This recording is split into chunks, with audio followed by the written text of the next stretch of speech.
Hello friends, এখন আমি যাচ্ছি হচ্ছে ছেলের স্কুলে। একটা পিটিএম আছে, তো সেখানে একটা স্কুলের নিজস্ব একটা অ্যাপস আছে। সেই অ্যাপসটা কীভাবে ইনস্টল করতে হবে, কীভাবে ইউজ করতে হবে, সেটা এখন দেখানো হবে আজকে। তো আমি তো এখন যাচ্ছি, চলো দেখা যাক। চলো, রাস্তায় যেটুকু আমি পারি ভিডিও করব, তোমাদের সাথে কথা হবে। Let's go.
তো এই যে আমি এখন যাচ্ছি হচ্ছে টোটো স্ট্যান্ডে। দেখো, টোটোওয়ালাদেরকে যে বলছি যাওয়ার জন্য, তারা বলছে কি যে কজন যাবে, তো এক্ষুনি বুঝতে পারবে। তো আমি গেছিলাম, বললাম ছেলে স্কুলে যে যাচ্ছি, টোটোওয়ালাকে জিজ্ঞেস করছি। টোটোওয়ালা আমাকে এখন জিজ্ঞেস করছে কজন।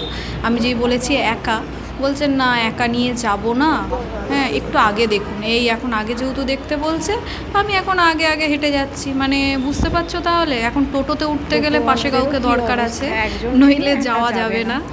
একজনকে নিয়ে টোটোওয়ালা যেতে চায় না, হ্যাঁ ভাড়া বেশি বলে, নইলে স্টেট কার্ড বলে দেয় যাবে না। আর দেখো রাস্তা পুরো ফাঁকা, এত গরম, গরমেতে পুরো রাস্তাটাই ফাঁকা, কোনো রকম কোনো লোকজন বেশি দেখা যাচ্ছে না, গাড়ি ঘোড়া নেই, কিচ্ছু নেই। অথচ দেখো মানে পরিবেশটা এই নয় যে খুব দুপুর, তাও নয়।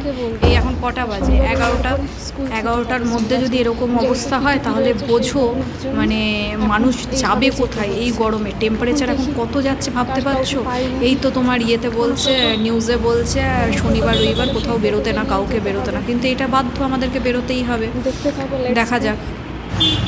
অবশেষে এই একটা টোটো পেলাম, আমাকে একাই নিয়ে যাচ্ছে। উনি বেশ ভালো, মানে যাওয়া যায় এরকম একটা ব্যাপার। কিন্তু ওই একটু হেঁটে আসতে হলো। এখন যদি ছেলেকে নিয়ে আসতে হতো তাহলে ভীষণই সমস্যা হয়ে যেত, কারণ এতটা ছেলেকে নিয়ে হেঁটে আসে, তারপরে এত গরম, পসিবল না। এদের যে ছুটিটা কবে দেবে বুঝতে পারছি না। সিবিএসসি বোর্ড তো, বোঝা যাচ্ছে না কবে স্কুল ছুটিটা দেবে। স্কুলটা ছুটি দিলে বাচ্চাগুলো একটু রেহাই পায়, এই হচ্ছে। এই যে ছেলের স্কুলটা দেখা যাচ্ছে, আশা করি আপনারাও দেখতে পাবেন। এই জায়গাটা আমার অসাধারণ লাগে, মানে এত সুন্দর জায়গাটা বলে বোঝাতে পারবো না। এইদিকে হচ্ছে ধান ক্ষেত রয়েছে, সুন্দর ধান ক্ষেত, ওইখানে রজনীগন্ধার ইয়ে চাষ করেছে। আশা করি দেখা যাচ্ছে রজনীগন্ধার স্টিকগুলো, এই যে এইখানটাতে রয়েছে রজনীগন্ধার স্টিক। আর এই যে আমাদের স্কুল, এই স্কুলের সামনে চলে এসেছি। এবার একটুখানি দেখিয়ে দিই। স্কুলে এন্ট্রি নিচ্ছে। Good morning. এই যে সিকিউরিটি দাদারা রয়েছেন এখানে। এই যে স্কুলের সামনে দিয়ে এখন আমরা সকলে যাচ্ছি। খুব সুন্দর এই স্কুলের এখানে গার্ডেন আছে, একদম সুন্দর করে গোলাপ বাগান যেটাকে বলে, রোজ গার্ডেন।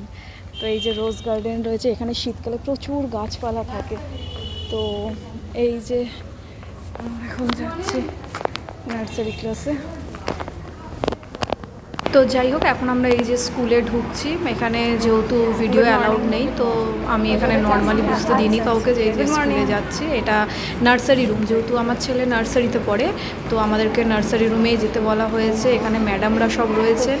এবার আমরা এই এন্ট্রি নিলাম, নিয়ে এটাই নার্সারি রুম। এই ছেলের ক্লাসরুমটা এই দেখুন কি সুন্দর না, বাচ্চাদেরকে পড়ানোর জন্য টিচাররা, প্রিন্সিপালরা কত চিন্তা ভাবনা করেন যে এত সুন্দর করে সাজিয়ে গুছিয়ে রেখেছে যে বাচ্চাদের যাতে মন বসে পড়াশোনায়। তো আমরা সেইভাবেই এই ওদেরকে নিয়ে এসেছি, এই এখন বসেছি, বসে তারপরে আমরা অ্যাবস্ট্যান্টটা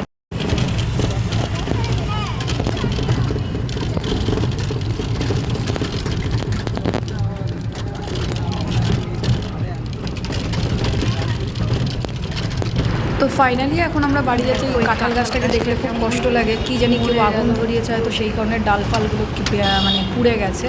তো আমাদের যেই রাস্তা দিয়ে নিয়ে আসে সেই রাস্তা দিয়ে আজকে নিয়ে আসেন, একটু ভেতর দিয়ে ঘুরিয়ে ঘুরিয়ে নিয়ে এসে, যেহেতু অন্য একজন ছিল যে ভেতরে গলির ভেতরে থাকে, তাকে নিয়ে আসা হয়েছে। আর এই নিম গাছটা তো খুব ভালো, কি সুন্দর নিম ফুল হয়েছে গাছটায়, ভালোও লাগে। এই বাড়ি ফেরার পথে আমি তাহলে চলো একটুখানি ভিডিও করে নিই। অটো করে ফিরছি, কারণ যেহেতু মানে টোটোতে আসতে গেলে ভীষণ গরম লাগবে, তো সেই কারণে অটো করেই আমরা ফিরছিলাম। পেরে উঠছি না, তো এখন ডাইরেক্ট আমি অটো করে চলে যাচ্ছি বাড়ি। এবার দেখি বাড়ি গিয়ে ছেলে কী করছে সেটাও একটা দেখার ব্যাপার রয়েছে, যেহেতু ছেলেকে নিয়ে যাইনি। মা ফোন করেছে, বলেছে ছেলে অত্যাধিক দুষ্টুমি করছে ধারণার বাইরে, গিয়ে দেখা যাক ছেলে কতটা দুষ্টুমি করে। তো চলো লেটস গো।